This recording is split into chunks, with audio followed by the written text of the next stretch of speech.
Appreciate the opportunity to be here. I had a great time at IM myself. Thank you. I think we've got another one maybe. I'll just get out of the way. There we go. Had a great time at IM myself, and it's good to be back here and be able to speak to you guys. I want to set a watch here because I tend to go over time if I don't watch myself. So, sure. I mean, if that works. If you want to take 5 minutes, I guess. Is that? Oh, okay. Great. Perfect. So our agenda here today is we're going to talk about purpose. What is purpose? We're going to go over some of the characteristics of purpose, my road from seed to purpose. We'll discuss a little bit about how to find your purpose, and then how to set the conditions for that to be successful. Now, what is purpose? Can somebody read this off? This is what Merriam-Webster has defined as purpose. Would somebody mind reading that for me?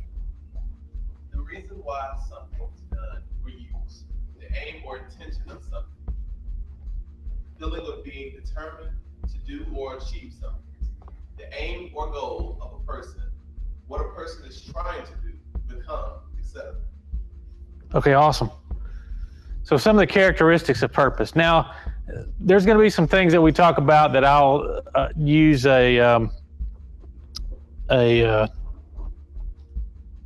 somebody else's experience. But most of this is from me and from what I've learned through the Army and through my own unique experience.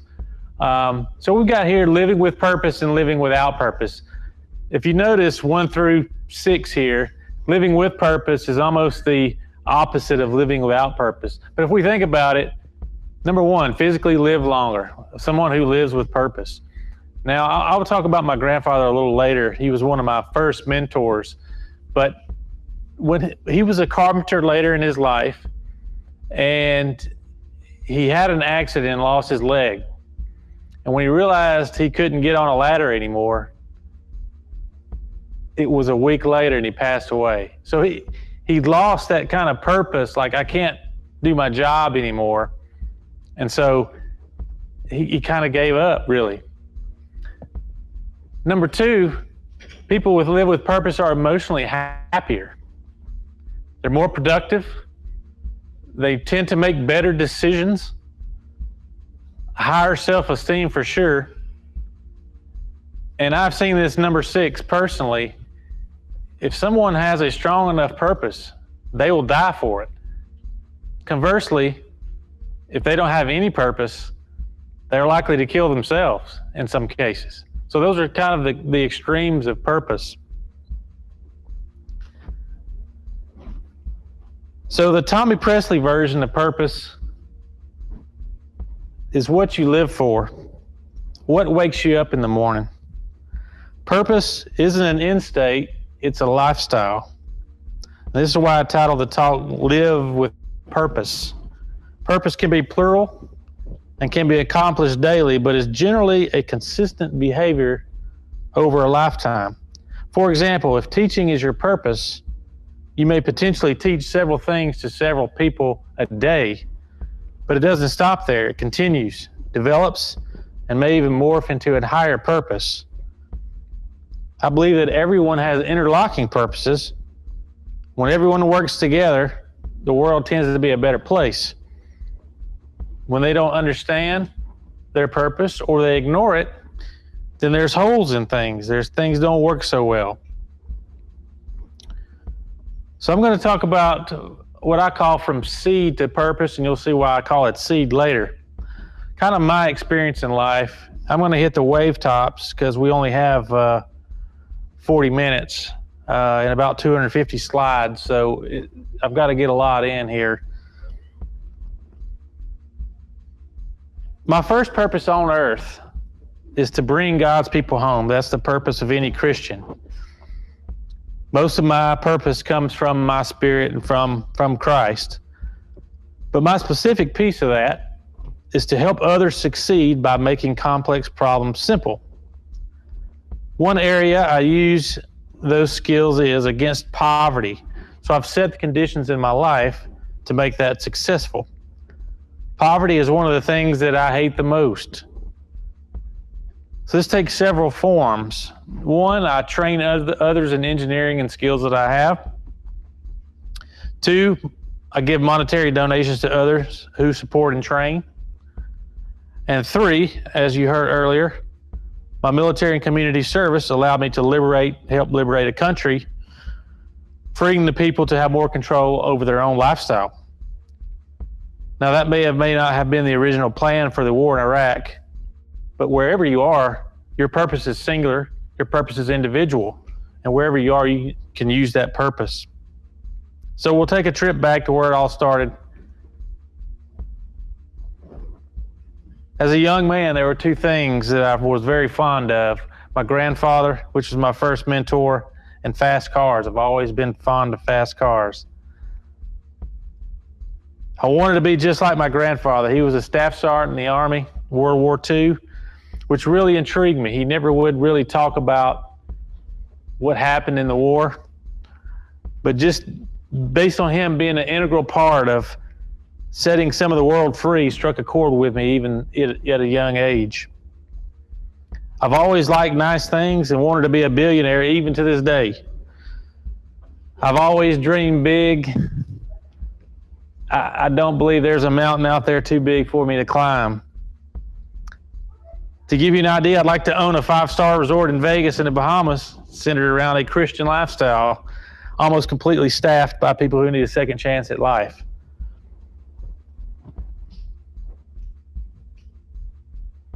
So my love for cars started really developing when I bought my first car at 15. Car stereos were the big thing in the late 80s, early 90s, kind of dating myself a little bit. So I learned how to wire up the loudest system on the block. I couldn't afford to pay anyone to do it, so I had to learn how to do it myself.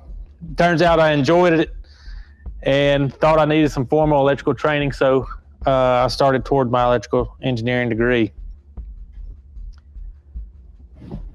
During my internship for engineering school, a now good friend of mine introduced me to Jesus, and my purpose began to solidify. That was the single most important thing I've ever experienced, and the single greatest contribution to any of my successes. Well, it's about 1 month after graduation. The ink hadn't even dried on the paper yet. My opportunity came to serve on active duty. Less than 6 months from graduation, I was in Fallujah, Iraq. I ended up serving over 3 years of my life in Iraq, several spent training for the show. Well, as the war drew down, it was time for me to move on.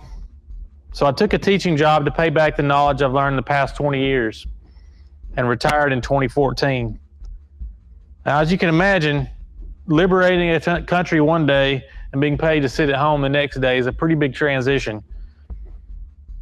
So PTSD can develop very rapidly if a new and developed purpose isn't applied very rapidly. That's when I started Performance Engineering, a business dedicated to design and development of electrical control systems for automotive racing. And then I enrolled in the IEM program. I graduated IEM this past spring and looking to pursue a PhD this fall and spring.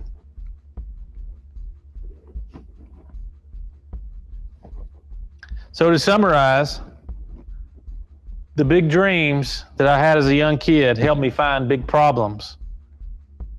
Being an engineer and my time as an officer in the Army gives me the ability to solve big problems in austere environments and be able to explain those solutions to the highest and lowest rank. Having my own business allows me to spend time where I need to. My finances allow me to give money where I can't give time. And the passion to be a teacher transfers everything I've learned the past 20 years, or really the past 41 years, to the new generation. And all of it works together to bring people closer to their purpose in God. So I've talked about my purpose, Well, let's think about what your purpose is. You might do this several times in IM. This might be something you do in a couple of classes. Purpose is a lot of what we talk about in IM to get you headed in the right direction, in the direction you want to focus in. So we start with number one. Who is number one in your life? What is number one in your life? Where do you go for advice or mentorship? Is it God, family? Who do you look for? What are the top 5 things that you hate? For example, if you hate poverty as I do, is that a problem you think you want to solve? What are the top things you love? If you love working with kids, that could be part of your purpose. What would you do if no money, or if money wasn't an object? What charities do you give to? What do you do exceptionally well? Do you have some specific skills that maybe other people don't have or that you're exceptionally well at? That could all be part of your purpose. Now, in setting your purpose, it takes some conditions. You need to set conditions so that purpose can be successful. Are you in the correct geographic location to serve your purpose? So if you want to be a Wall Street banker and you're living in Birmingham, perhaps you're in the wrong place. What education and training do you need to make yourself successful in that purpose? What about mentors? Who do you seek out for mentorship? Who are the best guys in the market or in that purpose, in the field you want to go in? Do you have the correct qualities? For example, if you think you want to be an NBA star and you're 5'3", maybe you don't have the qualities to be, maybe you should look somewhere else.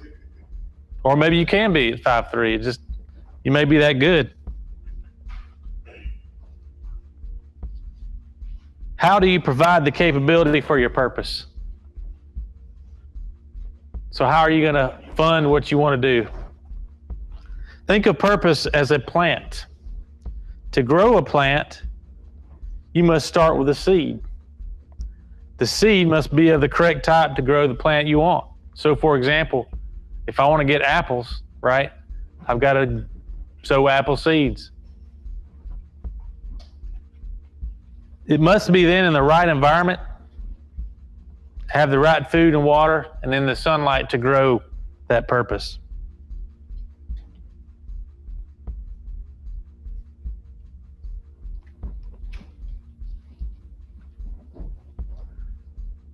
So I know it's a little short, but in conclusion, seek your purpose through thought and mentorship. Sustain the environment for the purpose for you to succeed. I didn't always know what my higher purpose was, but I always followed my heart and eventually got me there. If you're true to yourself and true to your purpose, you will be rewarded both monetarily and in happiness.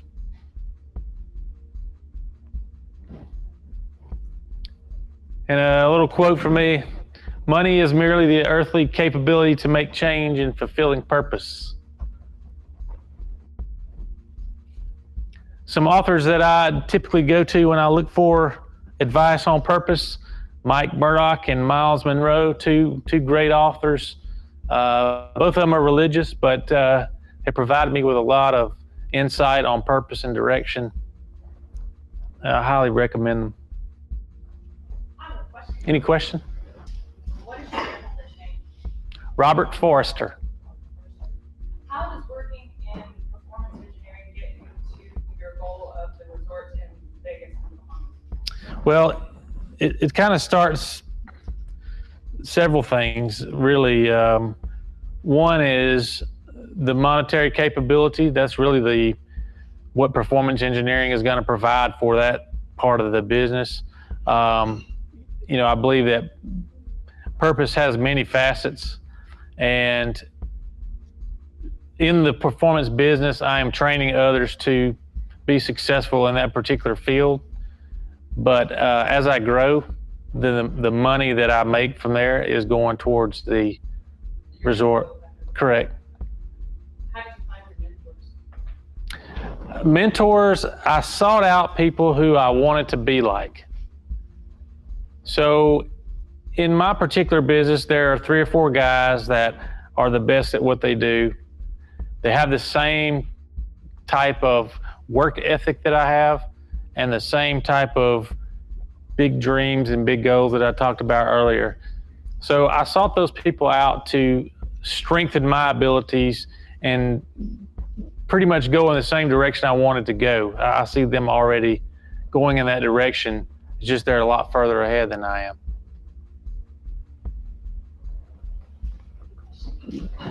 Is there a daily routine that you have to stay in purpose? And if so, would you mind sharing?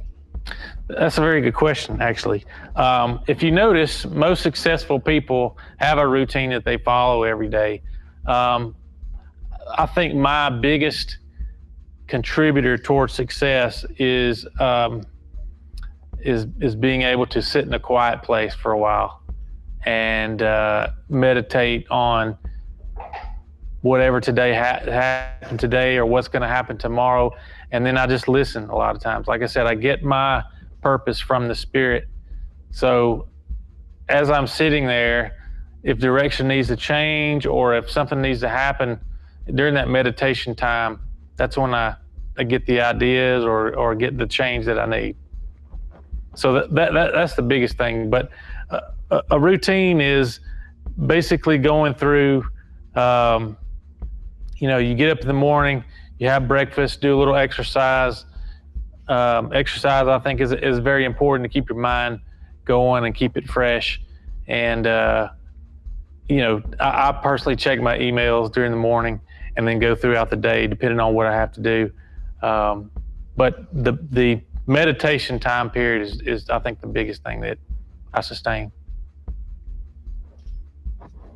Hi, Tommy. I'm a current client in IEM program. I'd like to know, as a recent graduate of the program, what did you take from the program that has aided you both professionally and personally thus far? Another great question.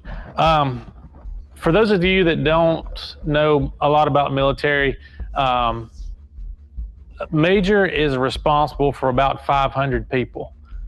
And when I transferred from the military to civilian life, the same concepts I was learning in the Army to manage 500 people were the same concepts I started learning in IEM, except the terms were different. And that's the biggest thing I wanted to get out of the program, was the transition from speaking the military jargon to being able to talk to, I'll call it regular people, because we're all the military guys are weird. But so to make that transition was the biggest thing that I wanted out of the program.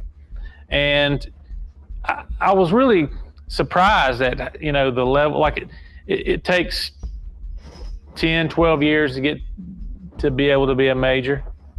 So, here we are learning that concept in IEM, the same thing I'm learning after 10, 12 years experience. So I think if someone were to take that 3 or 4 years out of school, I'm not sure that they would recognize everything that they're getting right away. But it's amazing what they teach and what we learn throughout the time. And I'm not getting paid by them, by the way. So everything I'm saying is straight from the heart. So it was well worth my time, and I enjoyed every minute of it.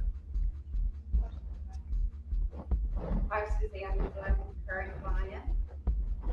You gave such a clear statement of purpose. Did you come into the program with that, and were you looking to find a way to fulfill that purpose, or Let me think about that. program that I think I came into the program with 80% of my purpose. I think the program helped me articulate and develop that purpose into where I'm going now. So, like I said, the Spirit tells me what I need to do, but the Spirit definitely led me here and is developing that purpose that I have.